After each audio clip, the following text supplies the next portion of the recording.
Olá, está no ar pela sua TV Ceará mais um programa Entre Ideias, trazendo como sempre muita música e informação para você. Confira nossos destaques. No Entre Ideias de hoje vamos falar sobre adoção.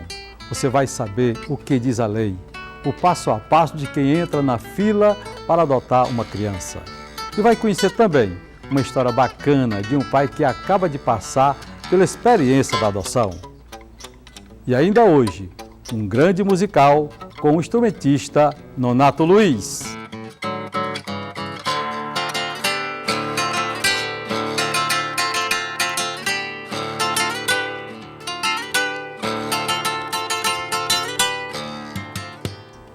Tudo isso aqui no Entre Ideias.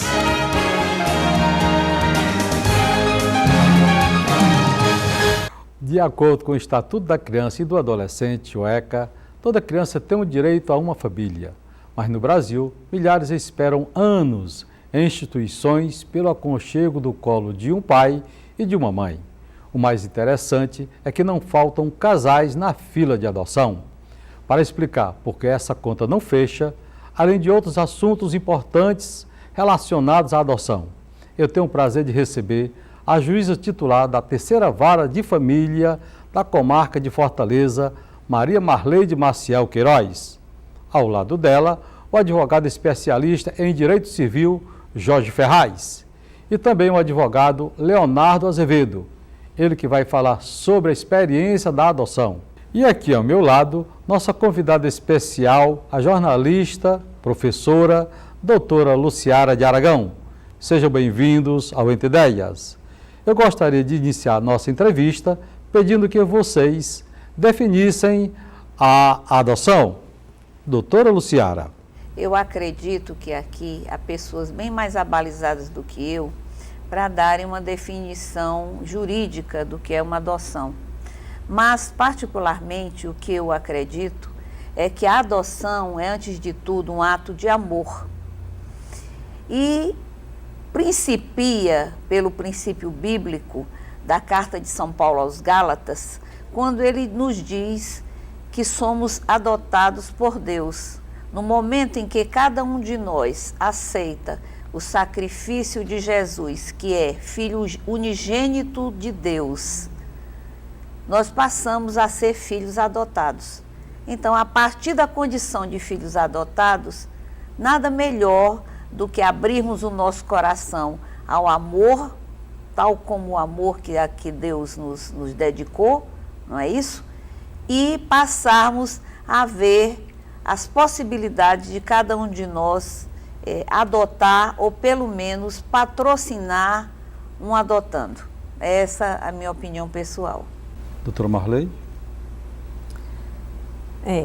A adoção, sobre o prisma jurídico, eu posso definir de modo bem simples e sucinto.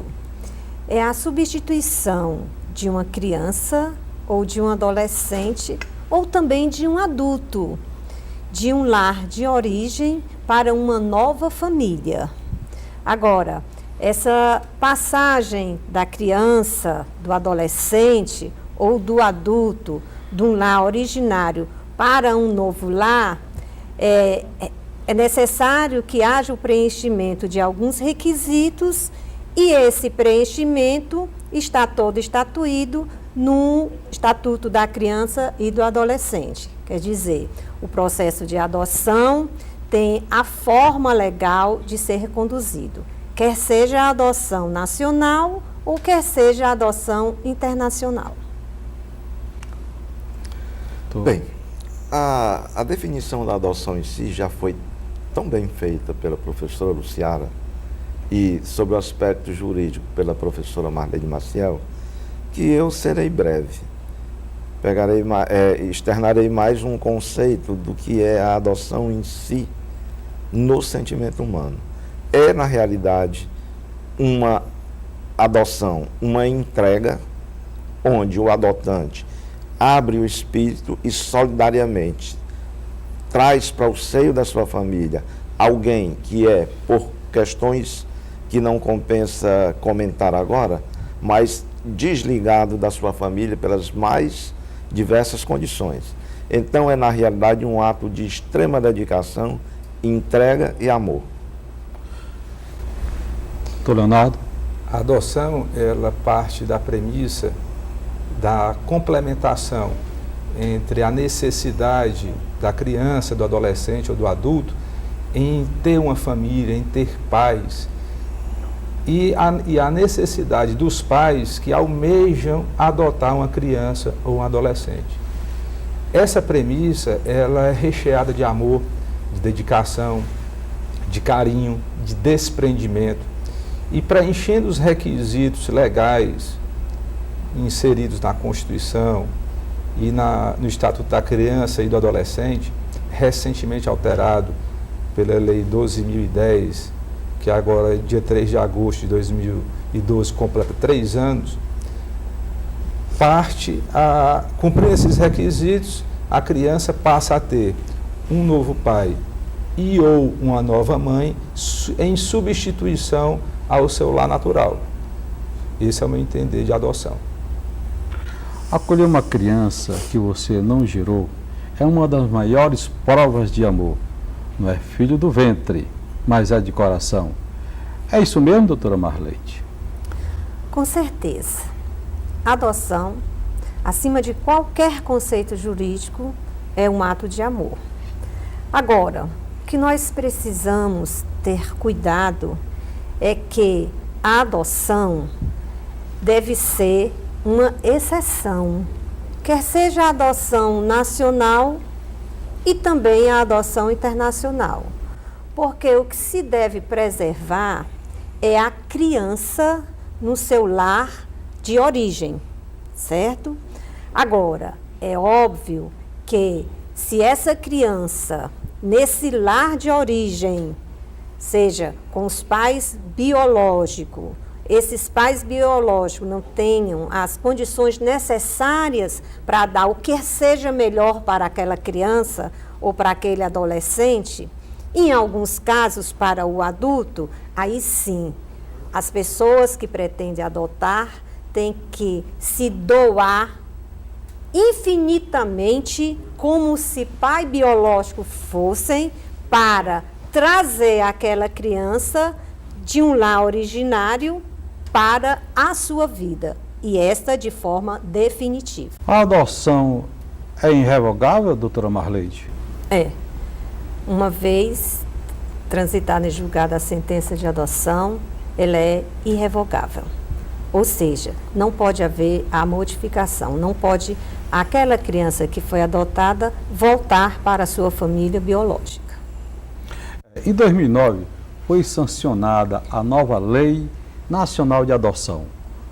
Quais as principais mudanças, doutor Jorge Ferraz? Uma das principais mudanças, o critério para que se possa adotar. Eu acho a mais importante delas, aonde você tem que preencher determinados requisitos, aonde se possibilite que o menor, se tiver 12 anos ou mais, possa manifestar-se pela aceitação ou não daquele novo lar, o cumprimento estrito dos requisitos legais da família adotante. Eu gostaria de colocar uma questão prática, que inclusive me foi passada por um e-mail como uma consulta, relativa ao caso de um casal que colocaram na porta deles um garoto. E esse menino tem sofrido bastante porque ele necessita, ela não fez o BO, segundo a exigência, teria sido a de que ela deveria fazer um BO no momento em que recebeu a criança, e ela não fez. Então, ela necessita que o menino seja atendido em instituições quando está gripado, quando tem algum problema de saúde. E isso não tem acontecido. Qual seria o procedimento dela? Como é que ela deveria agir? Porque, que eu saiba, o prefeito de Alto dos Santos conseguiu que ela obtivesse uma licença provisória para obter um cartão para poder socorrer a criança, isto porque ela não é a mãe da criança.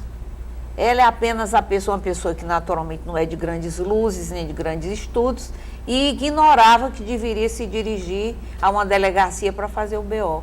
Ama profundamente a criança, ficou interno no hospital depois que conseguiu esse cartão, né, para poder a criança ter um atendimento, e ela indaga dos senhores, já que sabia que ia haver aqui essa mesa, qual é o procedimento que ela deveria adotar.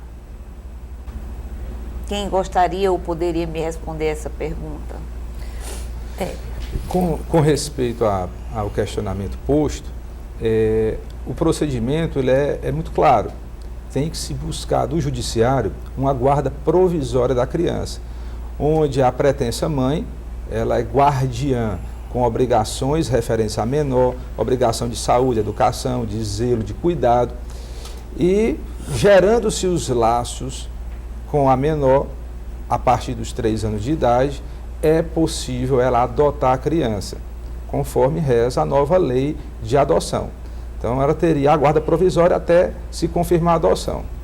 Doutora Marlene. Até porque, nesse caso, que ela já está com a criança há algum tempo. Há 2 anos. Né, há 2 anos. Então, aquele estágio probatório previsto na legislação seria dispensado.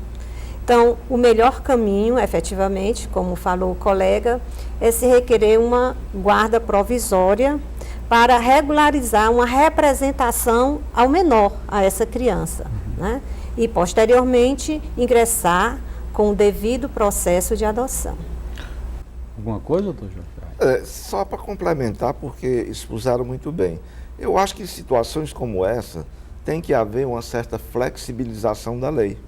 Até porque aquela criança foi colocada na porta, ela necessitaria de cuidados urgentes. Já houve uma entrega da possível adotante e adotante de fato, de dedicação e amor a essa criança. Então, apesar de ter a guarda provisória, isso não vai garantir que ela possa ser a adotante. É nesse ponto que eu me refiro que deve haver uma flexibilização na condução do cumprimento dos requisitos que a lei exige para a adotante. Isto quer dizer que, em tese, ela teria que devolver a criança e ficar na fila esperando. Em tese, adotar? porque veja bem, ela já pegando a guarda provisória, ela não vai devolver, porque ela já legalizou a posse da criança, mas ela terá que requerer essa adoção perante o Poder Judiciário. E quando ela fizer isso, ela vai passar por determinadas situações, aonde vai ser ouvida por psicólogos, vai se avaliar comportamento, avaliar uma série de situações outras, que vai, ao final, sinalizar se ela terá ou não terá condições de adotar essa criança. E é aí, nesse ponto, que eu acho que deve haver uma flexibilização. E essa flexibilização não significa dispensar o cumprimento dos requisitos, mas minimizar naquilo que for aplicável ao caso concreto.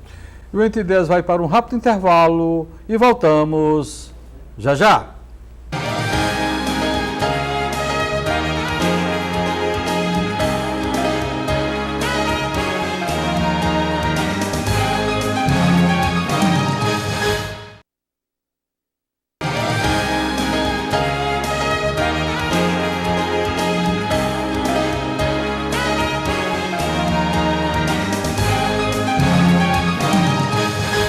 O Entre Ideias está de volta.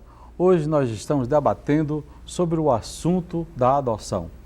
Doutor Jorge Ferraz, o senhor falou da adoção à brasileira. Eu queria que o senhor definisse para a gente, para o nosso grande público, se existe alguma penalidade, porque eu acho isso um absurdo. A pessoa pega uma criança e chegar no cartório e colocar no nome dela como se fosse, está entendendo? Eu queria saber também se não vai existir algum problema para a própria criança, quando ela ficar grande, saber que o pai que está no registro dela não é verdadeiro, é uma mentira.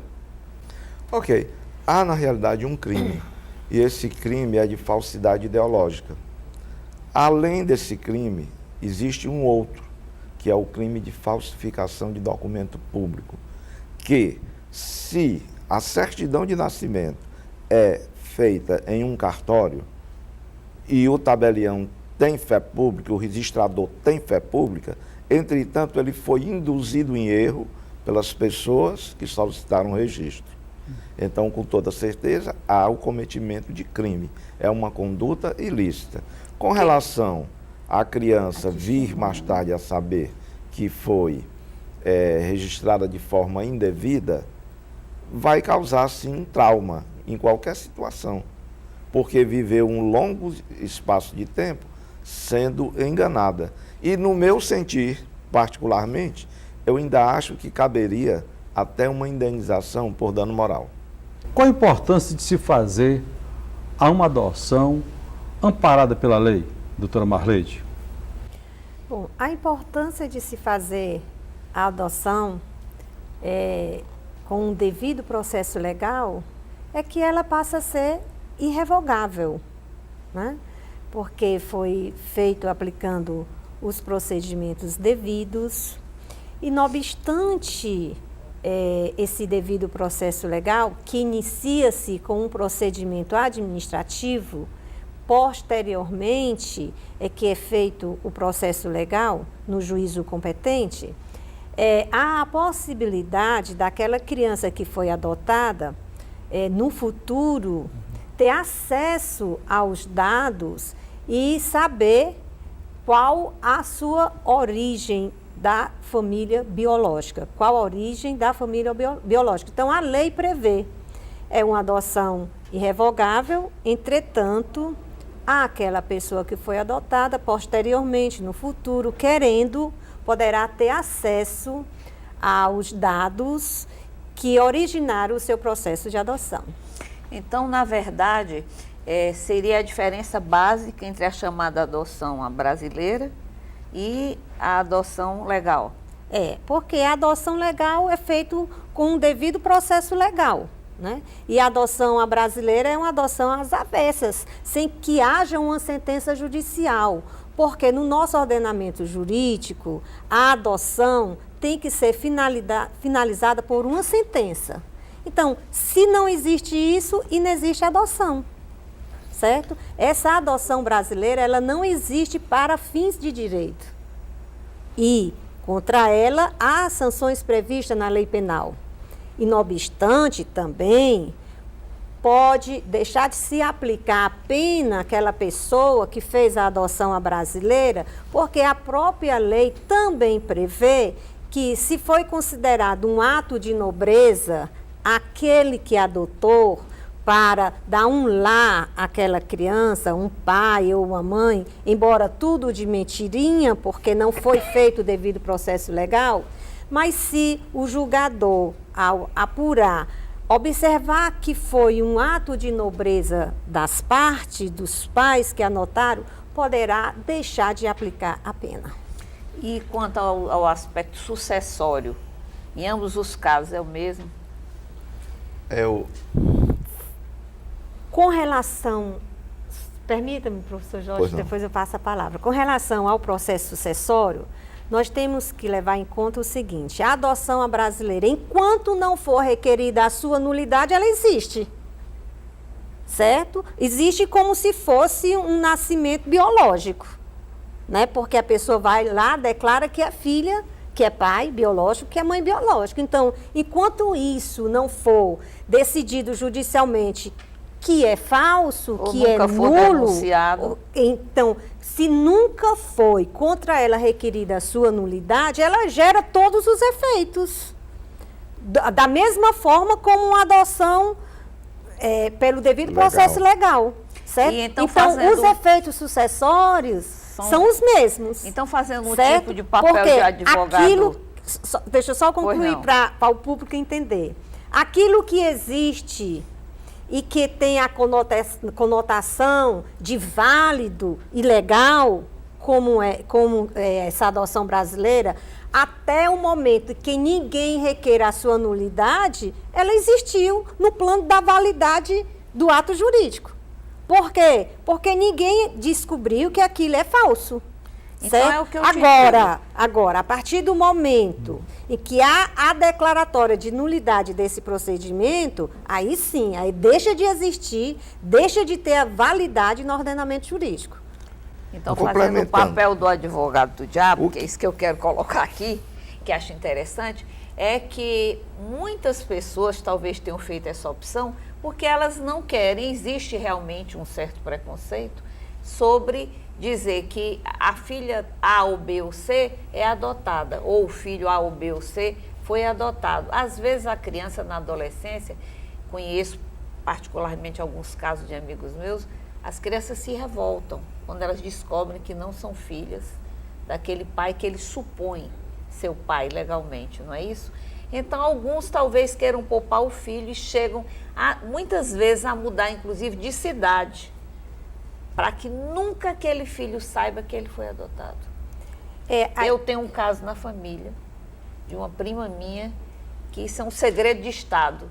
Ninguém sabe que ela realmente não é da família de sangue, embora seja um fruto de amor. Mas preferem que não saibam, então usaram essa adoção chamada brasileira. E depois, doutora Marlede, eu gostaria que a senhora esclarecesse esse ponto que não foi tocado aqui ainda, que é a chamada adoção internacional, com todos aqueles percalços e problemas que nós vivemos e sabemos de crianças que são adotadas e às vezes, para alguns, que são consideradas raptadas, compradas, vendidas, que isso aí eu reputo da maior seriedade e realmente isso aí se configura um crime dos mais graves. Com certeza. Bom, a adoção internacional é uma via excepcionalíssima, é uma via de exceção, porque a criança deve ficar no seu país de origem. Mas, diante da vontade de um adotante que more no estrangeiro, porque o que caracteriza a adoção internacional é o adotante morar fora do país, mesmo que ele seja brasileiro. Mas se ele morar fora do país, se caracteriza a adoção internacional. Mas hoje a adoção internacional tem critérios muito rígidos para ser feitos, certo? Então, o que nós vivenciamos no passado, graças a Deus, não tem mais aquela facilidade de acontecer, de levar nossas crianças de forma clandestina para um outro país. Porque a lei agora, tanto a Constituição Federal como a Convenção de Haia, que o Brasil é signatário dessa convenção, estabeleceu procedimentos bastante rigorosos para a adoção internacional.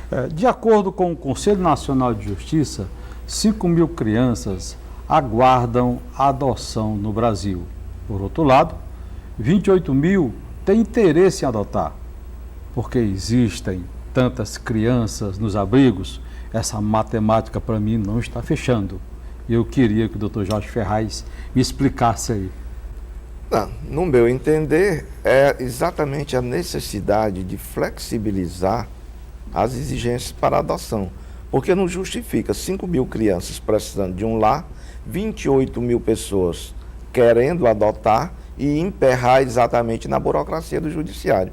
Que não se possa abrir mão de todos os requisitos, que se abra de parte dele. E se achar que nem de parte pode se abrir, que aparelhe o judiciário para poder dar seguimento e andamento mais célere aos pedidos de adoção. O Entre Ideias vai para um rápido intervalo e voltamos já já.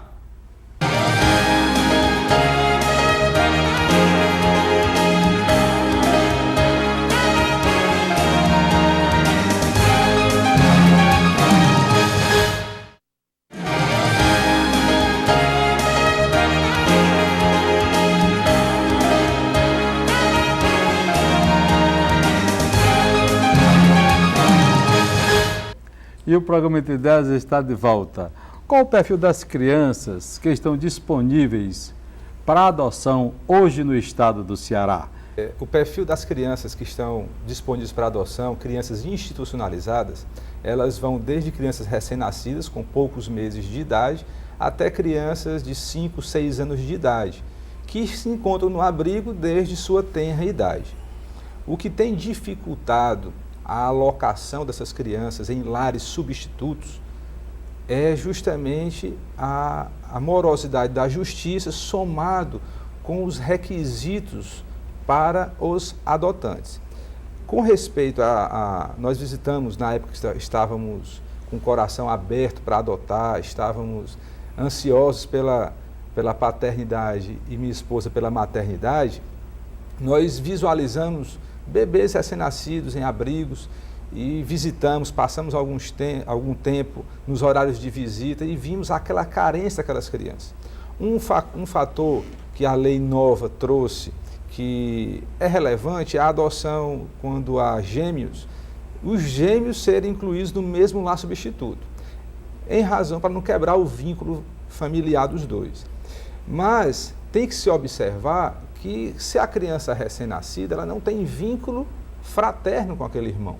Então ele poderia muito bem ser dissociado e ser entregue a famílias substitutas diferentes. E isso aí traz prejuízo? Traz, porque as crianças terminam ficando lá, porque o nosso contexto hoje de estrutura familiar é de termos 1, 2 filhos, no máximo 3 filhos. Você não encontra famílias mais como antigamente tinham 6, 10 filhos. Tá?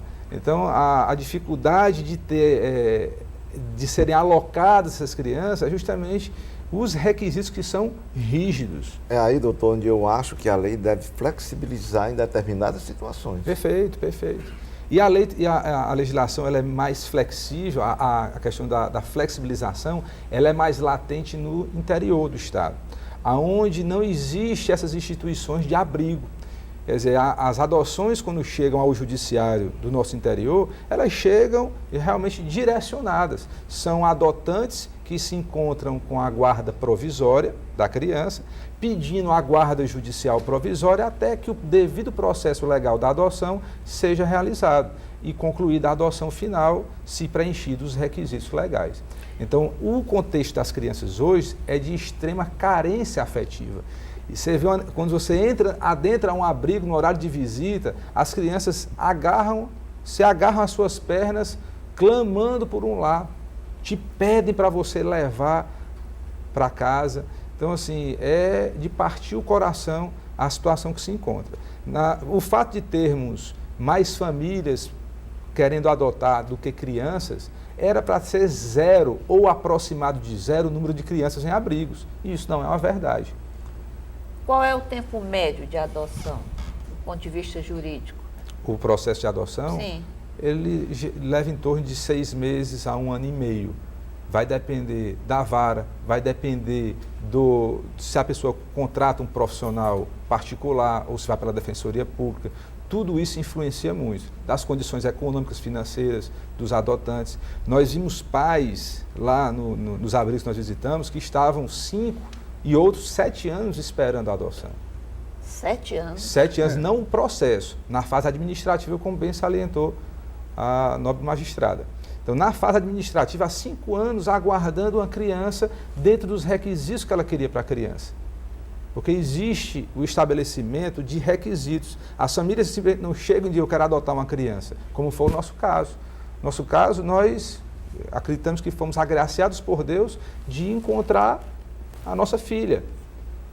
Diferentemente do que a gente vê, a pessoa dentro dos padrões exigidos pelas famílias, daí talvez o índice tão elevado de famílias aguardando, elas querem recém-nascidos, de preferência sexo feminino, brancas, dos olhos claros, isso dificulta. Quando na verdade não deveria ser assim, não é?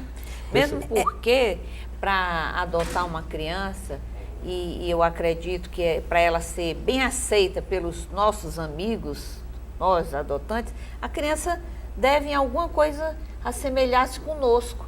E normalmente nós somos morenos, nós temos cabelos escuros, porque essa exigência por olhos claros ou por uma beleza estética maravilhosa. Os nossos próprios filhos nem sempre são assim. O que precisa é que a criança seja amada, né? Um grande exemplo disso quem nos dá é a Angelina Jolie, né? A Angelina Jolie, né? Que adotou tantas crianças africanas carentes, né? Então essa mentalidade nossa também tem que mudar. Quais as dificuldades que você encontrou durante o processo de sua adoção da Rafaela? No meu caso, nós não tivemos muitas dificuldades com relação ao processo de adoção, porque eu moro no Eusébio, então é uma comarca do interior, lá não existe abrigo. Quando nós conhecemos a família biológica da Rafaela, ela ainda estava gestante, nós conhecemos através do CREAS, que é o Centro especializado em assistência social, de referência, e indicaram ela porque ela tinha procurado o CREAS, porque ela disse que não queria a filha. A família disse que não queria. E através do CREAS nós localizamos a família, fomos visitar, fizemos o pré-natal, nós passamos a amar a Rafaela no ventre emprestado, né? E quando ela veio a existir, foi registrado o nome dos pais biológicos, como manda a lei, e entramos com um pedido de guarda provisória, judicial, até se encerrar a adoção plena. Doutora Marleide, o que é possível fazer para sensibilizar as pessoas a se abrirem para outros perfis? Na verdade, essa questão discriminatória da cor, do tipo do cabelo, do perfil da criança, ela deve, ao longo dos anos, ser totalmente dissipada daquele que pretende adotar.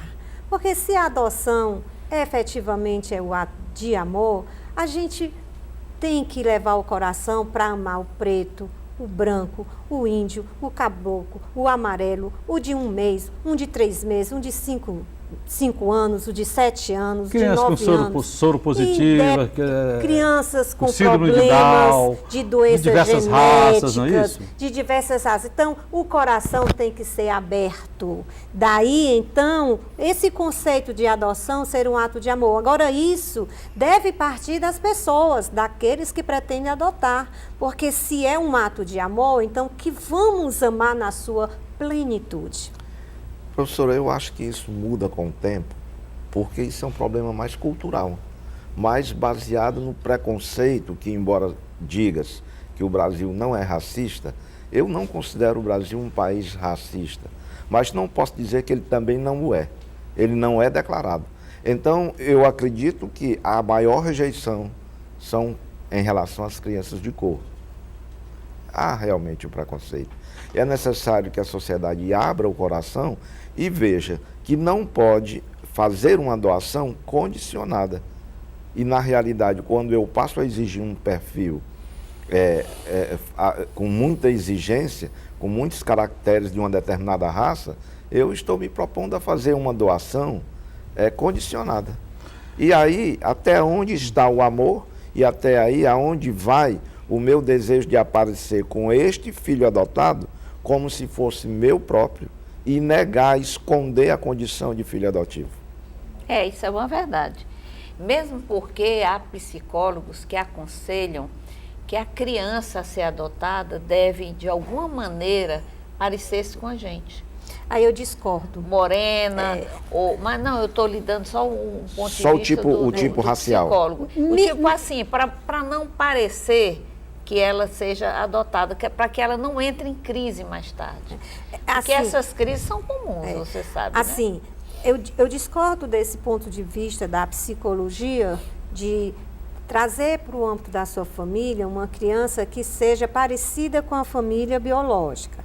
Porque o que se deve dizer para essa criança que foi adotada desde o início, desde quando ela começar a entender a vida, estabelecer que ela veio de uma família diferente daquela, mas que é amada plenamente como todos os outros filhos. E também deixar bem claro que se houver uma diferença muito grande, estabelecer que aquela diferença adveio disso, porque ela veio de uma mãe distinta, de uma família distinta, mas que chegou à família, aquela que ela convive, de uma forma esplendidamente amada. Então, nesse ponto de vista da psicologia, eu já tive, às vezes, de trocar ideias com alguns psicólogos, eu acho que eu não concordo, eu não vejo por esse lado. Eu vejo mais pelo lado da lealdade daquele que adota, do compromisso daquele que foi do adotante para com o adotado e estabelecer, dizer a verdade logo nos primeiros anos de entendimento. Talvez Leonardo, aqui o meu colega deve, porque vivencia essa situação, deve definir mais ou melhor como é que se convive com essa coisa. No meu caso, né, eu e minha esposa, nós contamos para ela a historinha de que ela nasceu do coração. Que bom se isso fosse com todos aqueles que geram no seu ventre um filho, porque aí eles cresceriam com mais amor. Então, a Rafaela, assim como o Rodrigo, eles moram no nosso coração. Eles foram um gerado biologicamente, mas o outro gerado no coração, que é o local mais importante onde a criança deve habitar. Porque se assim for, haverá amor, haverá respeito e haverá carinho para com a criança. e quando a adoção dá errado, doutor Jorge Ferraz? Bom, a adoção é um ato irrevogável. Se é Já irrevogável, disse aqui. quando ela dá errado, as consequências são aquelas mesmas para o filho biológico. Existe É a também... consequência meramente familiar, porque não se pode voltar atrás na doação. Espera ainda. Existe um casal em Santa Catarina que resolveu adotar 2 crianças e resolveu também devolver uma dessas crianças que eles adotou. E aí? Aí, veja, já estava concluído e terminado o processo judicial de adoção. Porque só pode se considerar adotado depois que a sentença transita em julgado. Até então ele poderia ter a guarda. Depois ele não poderia renunciar mais à adoção. Até porque o filho adotante é tido como um filho biológico para efeitos das leis civis. Não há distinção entre o filho biológico e o filho adotivo. Filho adotado. Então eu não posso devolver, porque aí eu fragilizaria a lei de adoção e o instituto da adoção em si. Eu não sei se a professora Marleide concorda. A emenda constitucional 65, ela veio alterar a Constituição, colocando em pé de igualdade, seja filho biológico, seja filho adulterino, quer dizer, fora do casamento, seja filho adotado. Os três tipos estão no mesmo patamar. Não existe distinção de filho. Uma vez concluído o processo, devidamente observando o legalismo e o rigor da lei, transitou em julgado a sentença de adoção, manda-se cancelar os assentos originais do menor e lavrar uma nova certidão de nascimento, onde consta um novo nome, se for requerida a alteração do prenome, e o sobrenome dos pais, incluindo o nome dos avós, substitutos. Então tem que se preservar os interesses da criança. Do adotado. Talvez, apesar de não conhecer esse processo que você acabou de divulgar aqui, mas isso talvez tenha ocorrido durante o período da convivência, certo? Que é normal acontecer. A adoção ainda não estava fechada, não concluída. Estava concluída. E é normal, e só ia acontecer realmente com muitas famílias, não houve aquele entrelaçamento com os adotantes e com a criança que se pretende adotar. Então, nesse período de convivência, há a desistência de adotar determinado perfil, determinada criança. Aí é uma coisa completamente diferente, porque a adoção, uma vez formalizada, ela é irrevogável. Então, existe realmente um período, daí tanta demora para concluir a adoção, para que a criança se adapte ao novo lar. Com certeza, e é isso que as pessoas devem entender, que não é uma morosidade judicial. O poder estatal, ele tem a preocupação de colocar essa criança em uma família substituta, mas com muita cautela, certo? Com muita cautela. Então, esse período de convivência é essencial, salvo naquelas hipóteses em que se vai adotar uma pessoa que já é da sua convivência familiar. Por exemplo, um casal, certo? Está vivendo em união estável ou se casou, mas a moça já tem um filho, certo? E esse filho, ela não sabe quem é o pai. ou se sabe quem é o pai não dá a devida assistência, está em local incerto e não sabido, então o outro cônjuge pode adotar de forma unilateral aquela criança. Nesses casos, está dispensado o período de convivência porque a criança já convive naquele lar. Perfeito. Mas, em outros casos que não seja essa situação, é essencial esse período de convivência, né? E esse período de convivência é acompanhado pela comissão interdisciplinar, formada por psicólogos, formada por assistentes sociais e também por aquele que está à frente do procedimento até então administrativo. A nossa entrevista está chegando ao fim. Obrigado pelos esclarecimentos, a doutora Marleide Queiroz, doutor Jorge Ferraz, Leonardo Azevedo. Gostaria que vocês deixassem uma mensagem de adoção para todos os nossos telespectadores. Se você pretende adotar, não tenha em mente um perfil. Adote por amor. O preto, o branco, a criança de olho azul, a criança que tenha mais de 5 anos, 7 anos. Então, se doe. Vá não por um perfil previamente escolhido, mas vá pela dedicação, pelo carinho, pelo amor. Bem, ao que pretende adotar, eu diria que adote por amor, sem condicionar a perfis raciais, sejam eles quais forem. Porque adotar é um ato de solidariedade humana.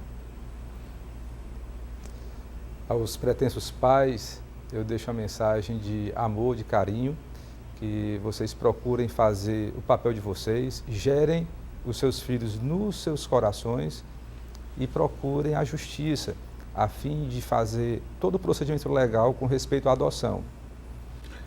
Gostaria também de agradecer a nossa queridíssima Luciara Aragão por ter participado desse nosso programa, convidada especial, mas todos os programas, viu, doutor? Eu espero que isso não falte. Isso vai fazer muita falta aos nossos telespectadores. Obrigada. E a você que está em casa, gostaria de ver algum tema sendo retratado aqui no Entre Ideias, então mande sua sugestão através do e-mail entreideiastv@hotmail.com e, se preferir, ligue no DDD 085 para 9755 9720. Participe!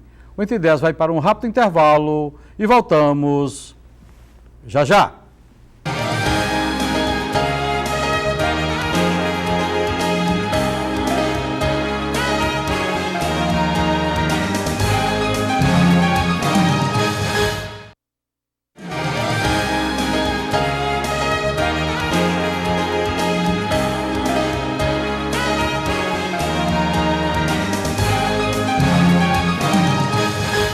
Hoje o programa Entre Ideias está especial. Vamos receber o instrumentista internacional Nonato Luiz.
Nonato Luiz, aqui no Entre Ideias. Nonato, prazer imenso tê-lo aqui no programa.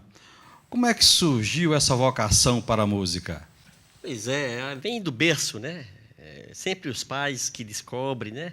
Que a curiosidade dos filhos, né? O interesse, né? Para qualquer coisa, né? Que venha a fazer na vida.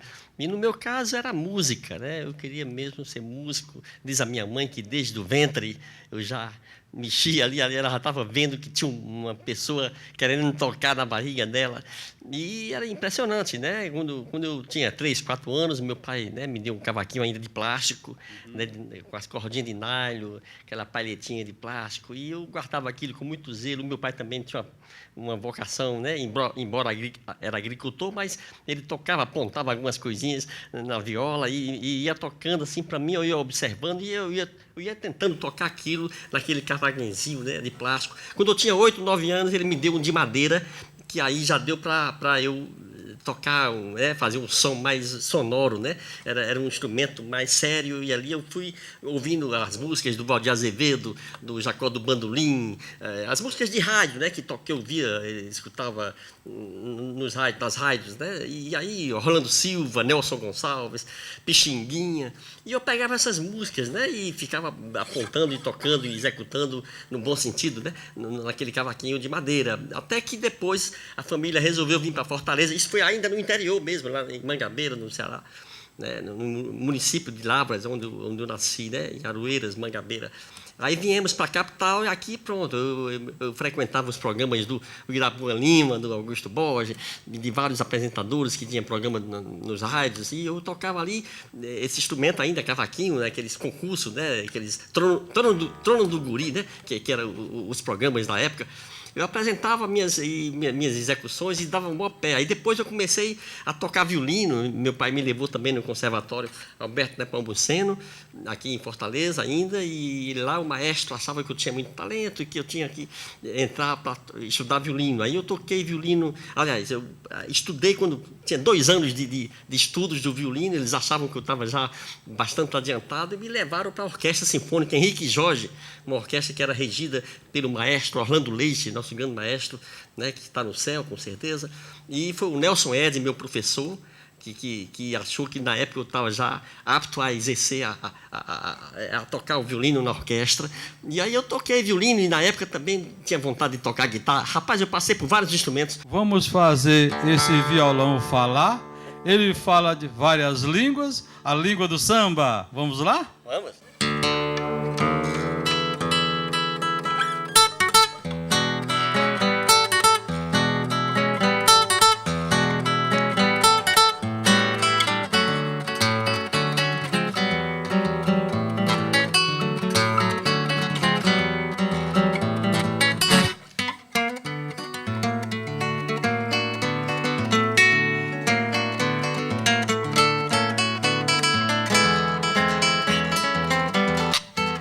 Tom Jobim.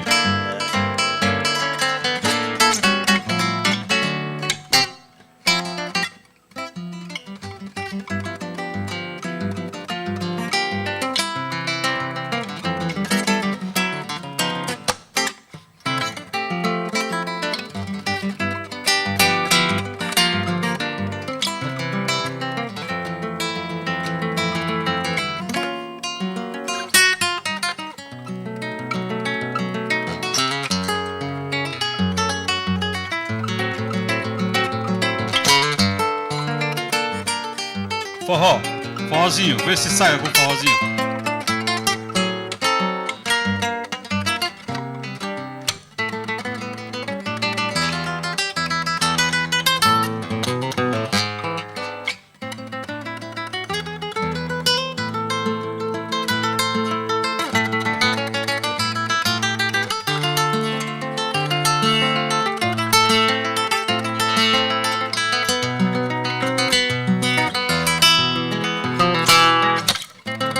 De carnaval. Tem que arretar a boca agora.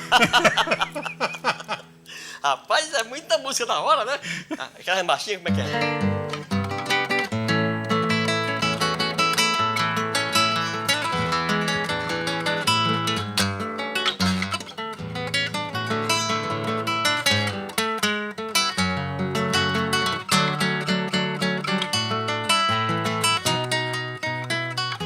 corta o cabelo dele.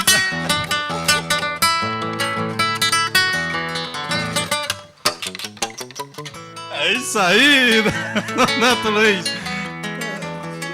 Né? Isso aí. Na hora, né? Mas o bom é o improvisado, Isso, né? ninguém sabe o que vai tocar. Exatamente. Eu gosto muito disso também. Quantos discos gravados? Já tem bastante. Graças a Deus temos aí uma produção de, acredito, mais de 30 discos, né, entre vinil e CDs. E agora estou com 2 DVDs, né, que eu estou gravando agora o segundo, gravei no Teatro José de Alencar, uma festa muito bonita. E vamos lançar agora na sexta e no sábado, né, lá no CDL, com apoio do CDL, do Banco do Nordeste, Serrolim, né, e RNO Produções. Você tocou vários artistas famosos, inclusive você já mencionou até alguns deles. Qual aquele que foi mais importante para você, ou os mais importantes? Você sabe que eu trabalhei com o Luiz Gonzaga, poucas pessoas sabem disso. Até morei um pouco lá na Ilha do Governador, no Rio de Janeiro, vizinho a ele, morava vizinho ao Gonzaga, e fizemos gravações em jingles, e ele produziu alguns discos meus, né? Shows, disco não, show, né? Ainda, e fizemos algumas coisas juntos, e trabalhei com Fagner, trabalhei com Emílio Santiago, trabalhei com... são artistas que passaram, Nara Leão, né? Chico Buarque também, às vezes a gente pode esquecer algum nome, mas trabalhei com muitos, Paco de Lucia, né? Na Espanha, Pedro Soler, também na França, trabalhei com... Muitos artistas, né? Mas basicamente meu trabalho é mais eu sozinho, né? No palco, né? Que é um trabalho já definido, mas isso não impede que a gente, né? Abra as portas para trabalhar com outras músicas, com outros artistas. Né? Ele é fenomenal. Obrigado. Vamos mais de música, Nonato Luiz? Vamos.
Sensacional!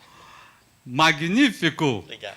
Nonato, me fale sobre o seu último lançamento. Pois é, acabamos de lançar, né, o CD 35, aliás, o DVD, né, 35 anos de carreira, né, da minha música, né, do Nonato Luiz, né, gravamos aqui, lançamos aqui no CDL, né, foi uma festa belíssima ontem e foi muito legal, muita gente, muitos amigos, né, e foi assim aquela celebração.